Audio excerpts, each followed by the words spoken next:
Salam sehat untuk kita semua, salam kasih dari Tuhan. Bersyukur kepada Tuhan oleh karena kasih dan kemurahan Tuhan. Bertemu lagi bersama saya di dalam pembahasan pekabaran firman Tuhan di saat ini melalui buku yang dituliskan oleh hamba Tuhan Kai Kusma dalam buku Bugar Selamanya. Beberapa menit ke depan mari kita siapkan hati dan pikiran kita untuk menerima mana surga melalui pekabaran Tuhan dengan topik di hari ini, nyanyian burung. Ayat inti kita terdapat di dalam Mazmur 33 ayat 1-4. Firman Tuhan mengatakan, bersorak-soraklah hai orang-orang benar dalam Tuhan. Nyanyikanlah baginya nyanyian baru, petiklah kecapi baik-baik dengan sorak-sorai. Sebab firman Tuhan itu benar, segala sesuatu dijadikannya dengan kesetiaan.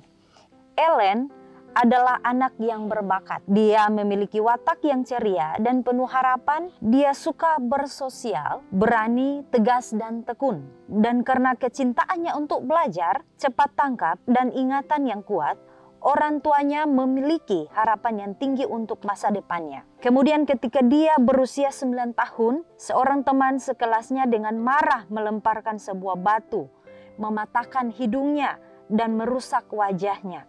Dia terbaring koma selama 3 minggu dan hampir mati. Pada tahun 1836, hanya sedikit yang dapat dilakukan untuk memperbaiki kerusakan tersebut. Ellen sendiri menulis, setiap fitur wajah saya tampak berubah. Pemandangan itu lebih dari yang dapat saya tanggung. Pemikiran untuk menanggung kesialan sepanjang hidup saya tidak dapat dipikul. Saya tidak dapat melihat kebahagiaan dalam hidup saya. Saya tidak berharap untuk terus hidup dan saya tidak berani mati karena saya belum siap. Spiritual Gift, jilid 2 halaman 9. Dari 2 paragraf yang dijelaskan melalui firman Tuhan di saat ini menceritakan kisah nyata dari perjalanan seorang penulis yang diberikan Tuhan hikmat untuk menulis segala nubuatan yang Tuhan boleh percayakan kepadanya, yaitu Nyonya Ellen G. White. Di mana pada tahun-tahun kehidupan remajanya dikatakan bahwa pada tahun dia menikmati kehidupannya sebagai seorang remaja, dikatakan dia adalah seorang yang ceria, suka bersosial, bahkan dia adalah seorang pemberani, tegas dan tekun. Di dalam perjalanan kehidupan remajanya, di sini dikatakan bahwa ada harapan dari orang tua, kedua orang tua Nyonya Ellen G. White. Di umur yang ke-9, orang tuanya melihat bakat dari Ellen G. White ini yang akan menjadi berkat di dalam kehidupannya.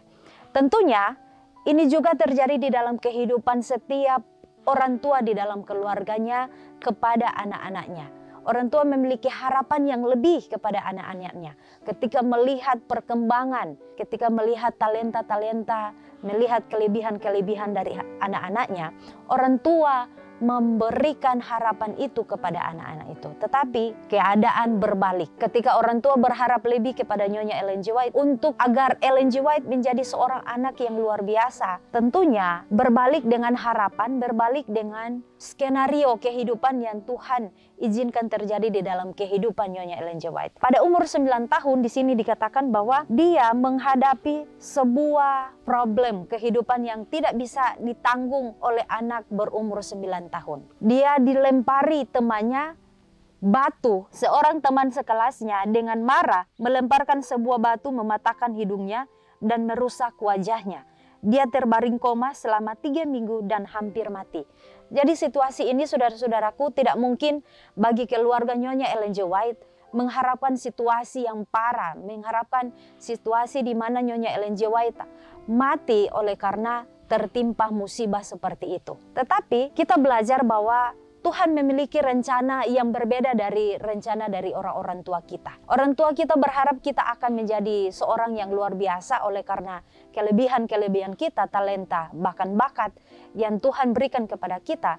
Tetapi oleh karena Tuhan memiliki jalannya sendiri, Tuhan tentunya membelokkan rencana-rencana orang tua kita agar orang tua kita bisa melihat, ya, orang tua kita bisa melihat dan menyadarkan kita bahwa ternyata hal-hal dunia yang orang tua kita harapkan di dalam kehidupan anak-anak kita atau di dalam kehidupan kita sebagai orang muda tidak harus menjadi suatu kenyataan. Tetapi ingatlah, di dalam pelajaran ini dikatakan bahwa Nyonya Ellen G. White dan keluarganya diberi situasi seperti ini agar mereka boleh menyadari bahwa ternyata di dalam kejadian yang akan merenggut nyawa Nyonya Ellen G. White di tahun-tahun remajanya pada 9 tahun, itu merupakan suatu rencana Tuhan agar Nyonya Ellen G. White menjadi seorang yang diberikan tanggung jawab yang lebih besar oleh Tuhan untuk menjadi nabiya yang menyampaikan segala nubuatan-nubuatan yang akan menulis hikmat Tuhan melalui tulisan-tulisan yang kita baca, yang kita pelajari hingga saat ini, yang menginspirasi orang lain. Tentunya situasi-situasi seperti ini yang tidak mengenakan ini, terkadang orang tua kita atau kita sendiri menyerah untuk melewati hal-hal seperti ini. Anak 9 tahun, saudara-saudara, kalau kita ingat anak-anak 9 tahun, tidak mungkin untuk berjuang atau survive, ya, melawan penyakit yang tidak dia inginkan di dalam kehidupannya. Menerima suatu keadaan yang sebenarnya bukan karena kesalahannya dia menerima itu, tetapi kesalahan dari orang lain. Tetapi melalui pelajaran ini, saudara-saudaraku, Tuhan seringkali membelokkan rencana orang tua kita atau membelokkan rencana kita yang dapat mencelakakan kehidupan kita, yang dapat menjauhkan kita dari Tuhan. Tetapi melalui pelajaran Nyonya Ellen G. White, bahwa Tuhan selalu mempersiapkan umat-umatnya, selalu mempersiapkan generasi-generasi muda yang akan Tuhan pakai untuk dapat bertanggung jawab, untuk dapat diberikan tanggung jawab yang luar biasa. Sehingga melalui pelajaran ini, saudara-saudara, inti dari pelajaran ini bahwa menerima keadaan yang tidak bisa kita terima itu sangat susah. Tetapi mari kita belajar untuk memakai hikmat Tuhan untuk menerima suatu kenyataan-kenyataan hidup. Ketika Tuhan itu mengizinkan itu terjadi dalam kehidupan kita, adalah suatu rencana Tuhan agar kita lebih dekat lagi dengan Tuhan. Kita akan lanjut keterangannya. Gantinya menjadi anak yang kuat dan mandiri, dia malah menjadi lemah, penakut dan menjadi putus asa. Teman-temannya menjauhinya, kesehatannya sangat lemah sehingga dia tidak bisa bersekolah terlalu lama. Dan kemudian dia tidak dapat mengingat apa yang dia telah pelajari. Tangannya gemetar, hebat, sehingga ia tidak bisa menulis. Dan ketika mencoba membaca, huruf-huruf dalam bukunya akan menyatu. Dan dia menjadi pusing lalu kemudian pingsan. Sekitar 50 tahun kemudian, dia mengunjungi lokasi tempat dia mengalami kecelakaan dan menulis. Kemalangan ini yang untuk sementara terasa begitu pahit dan sulit untuk ditanggung, telah terbukti menjadi berkat terselubung. Pukulan kejam yang merusak kebahagiaan duniawi adalah sarana mengarahkan pandangan saya ke surga. Saya mungkin tidak akan pernah mengenal Tuhan jika bukan karena kesedihan yang menyelimuti tahun-tahun awal hidup saya, yang menuntun saya untuk mencari penghiburan di dalam Tuhan. Jadi pelajaran ini memang nyata di dalam kehidupan kita setiap hari. Di dalam keluarga, di tempat kerja, dimanapun Tuhan percayakan itu. Bahkan kesaksian-kesaksian hidup yang diterima oleh Nyonya Ellen G. White, kita pun yang hidup di saat ini memiliki kesaksian-kesaksian hidup sebelum Tuhan memanggil kita. Sebelum Tuhan membelokkan rencana-rencana kita, rencana-rencana duniawi kita, rencana-rencana duniawi orang tua kita untuk menjadikan kita orang yang luar biasa di mata dunia. Tuhan terlebih dahulu telah merancangkan kehidupan kita sebelum kita lahir. Seperti firman Tuhan mengatakan, di dalam kandungan sebelum kita dilahirkan oleh orang tua perempuan kita, Tuhan telah merancangkan masa depan kita. Tentunya bagi orang tua menjadi suatu pukulan, menjadi suatu perenungan dan pelajaran bahwa orang tua ada begitu banyak harapan kepada anak-anaknya. Begitupun anak-anak memiliki cita-cita dan lain sebagainya. Tetapi ingatlah, ketika Tuhan merancangkan kita sebelum kita lahir, Tuhan merancangkan hal yang lebih luar biasa daripada yang kita pikirkan dan kita doakan. Melalui pelajaran bahkan kesaksian hidup yang diceritakan Nyonya Ellen G. White, bahwa kemalangan ini yang untuk sementara terasa begitu pahit dan sulit untuk ditanggung, telah terbukti menjadi berkat terselubung. Pukulan kejam yang merusak kebahagiaan duniawi adalah sarana mengarahkan pandangan saya ke surga. Jadi kecelakaan atau situasi-situasi di dalam keluarga, bahkan pribadi lepas pribadi ya sebelumnya, itu merupakan satu sarana yang membuat kita untuk tetap memandang kepada Kristus. Perjalanan-perjalanan yang menyulitkan, perjalanan-perjalanan yang tidak bisa kita tanggung sebenarnya, itu yang akan membawa kita kepada jalan yang sebenarnya. Itu akan membawa kita kepada juru selamat kita untuk mendapatkan keselamatan itu. Agar cita-cita duniawi kita, harapan-harapan orang tua kita untuk menjadikan kita adalah orang yang hebat di pandangan dunia, melalui kisah nyata Nyonya Ellen G. White, kita akan tersadarkan bahwa belum tentu harapan-harapan orang tua kita, bahkan belum tentu harapan saya. Ya, kisah nyata juga bagi saya bahwa perjalanan kehidupan saya secara pribadi, saya berharap untuk menjadi seorang guru. Saya berharap untuk menjadi seorang guru dan untuk mengambil pendidikan lanjutan ketika Tuhan memberkati kehidupan saya. Tetapi oleh karena Tuhan tahu apa yang menjadi misi saya, Tuhan tahu apa yang menjadi harapan-harapan saya ya di masa depan, pilihan-pilihan saya tentunya Tuhan tahu. Oleh karena pilihan-pilihan saya bukan pilihan-pilihan Tuhan, sehingga Tuhan membelokkan saya untuk dapat mengikuti pelatihan misionaris di tahun 2021. Tuhan membelokkan harapan-harapan itu. Begitu pula dengan Nyonya Ellen G. White. Begitu pula dengan keluarga atau orang tua dari Nyonya Ellen G. White. Hal-hal ini sangat nyata di dalam kehidupan keluarga, kehidupan sosial dan lain sebagainya. Sehingga Tuhan tahu apa yang menjadi terbaik, apa yang menjadi masa depan terbaik saudara-saudara dan saya. Bahkan pelajaran ini yang mengingatkan saya bahwa di dalam proses pemuridan, di dalam proses pemulihan kehidupan dari tentunya di masa-masa silam yang sangat menyedihkan dan sangat pahit, yang membuat saya juga putus harapan untuk menapaki kehidupan ke depan, takut untuk melihat masa depan ke depan. Tetapi melalui pelajaran ini saudara-saudaraku, saya secara pribadi dapat dikuatkan bahwa Tuhan memiliki harapan yang lebih daripada yang saya doakan dan saya pikirkan. Dan saya rencanakan dan orang tua saya rencanakan. Karena orang tua saya berharap saya akan menjadi seorang guru, bisa mengikut mereka sebagai seorang pendidik, tetapi Tuhan memiliki rencana yang berbeda daripada rencana orang tua saya untuk menjadikan saya orang yang sukses di mata dunia. Dia kemudian menceritakan kisah tentang seekor burung yang tidak mau menyanyikan lagu tuannya saat sangkarnya penuh cahaya terang. Tetapi saat tuannya menutup sangkarnya, burung itu mendengarkan lagu tersebut sampai ia mampu menyanyikannya sendiri dengan sempurna. Sejak saat itu, dia bisa menyanyikannya dalam terang. Demikianlah Tuhan berurusan dengan milik ciptaannya. Dia mempunyai sebuah lagu untuk diajarkan kepada kita. Dan ketika kita telah mempelajarinya di tengah-tengah bayang-bayang penderitaan yang mendalam, kita dapat menyanyikannya selamanya. Dalam Review and Herald 25 November tahun 1884.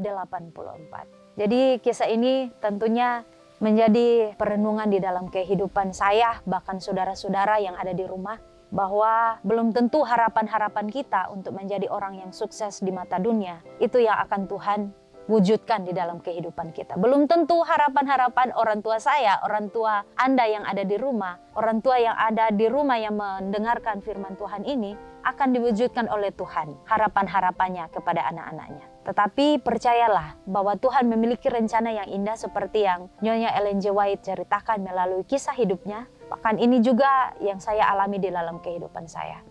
Mungkin Tuhan akan membelokkan rencana-rencana saya, rencana-rencana orang muda untuk dapat dia didik, untuk dapat dia persiapkan sebelum kita masing-masing menghadapi tantangan-tantangan yang lebih besar ke depan. Ini menjadi perenungan bagi kita bahwa sebelum kita dipersiapkan dalam ladang yang sebenarnya yang begitu banyak tantangan dan menyakitkan, kita dipersiapkan Tuhan dulu. Dipersiapkan kerohanian kita, dipersiapkan mental kita untuk menghadapi cobaan-cobaan ke depan yang akan lebih besar lagi. Dan tentunya melalui pelajaran ini diceritakan bahwa ada seekor burung ketika dia mendengarkan lagu dari tuannya, dia tidak bisa menyanyikan lagu itu selagi masih ada tuannya dan selagi masih sangkarnya dikatakan bahwa masih dalam keadaan terang. Tetapi ketika tuannya menutup sangkarnya dalam situasi yang gelap, dia mencoba untuk menyanyikan lagu yang dinyanyikan tuannya dengan sempurna di tengah-tengah keadaan situasi yang gelap. Apa artinya? Di keadaan situasi yang menyenangkan dikatakan